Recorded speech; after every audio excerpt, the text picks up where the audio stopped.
আজকে আমি রান্না করব ডিম আলুর হালকা পাতলা ডালনা।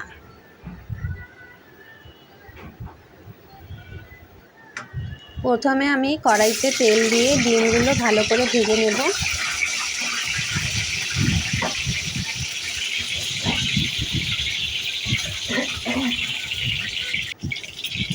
সামান্য একটু হলুদ গুঁড়ো দিয়ে দিলাম।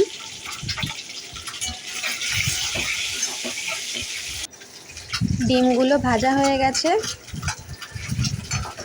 একটা বাটিতে ডিমগুলো আমি তুলে নিলাম।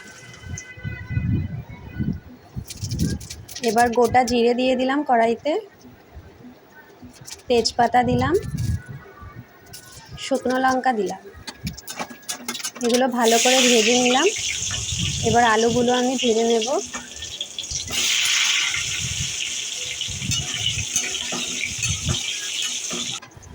আলুগুলো ভাজা ভাজা হয়ে গেছে, এবার আমি মশলাটা দিয়ে দিলাম। এর মধ্যে রয়েছে আদা বাটা, রসুন বাটা, পেঁয়াজ বাটা, কাঁচা লঙ্কা বাটা। এর মধ্যে আমি জিরে গুঁড়ো, ধনে গুঁড়ো দিয়ে দিলাম, হলুদ গুঁড়ো দিয়ে দিলাম, টমেটো বাটাও রয়েছে এর মধ্যে, পরিমাণ মতো লবণ দিয়ে দিলাম। ভালো করে কষিয়ে নেব। সামান্য একটুখানি চিনি দিয়ে নিলাম। মন্ত্রের গরম মশলা দিলাম। মন্ত্রের গরম মশলাটা দিলে টেস্টটা খুব ভালো হয়, আপনারা বাড়িতে ট্রাই করে দেখতে পারেন।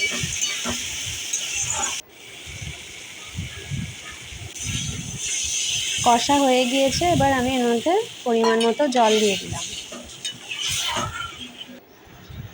এক এক করে ডিমগুলো দিয়ে দিলাম।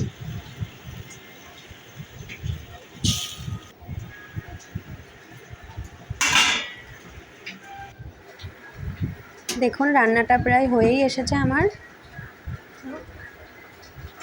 এবার আমি নামিয়ে নেব।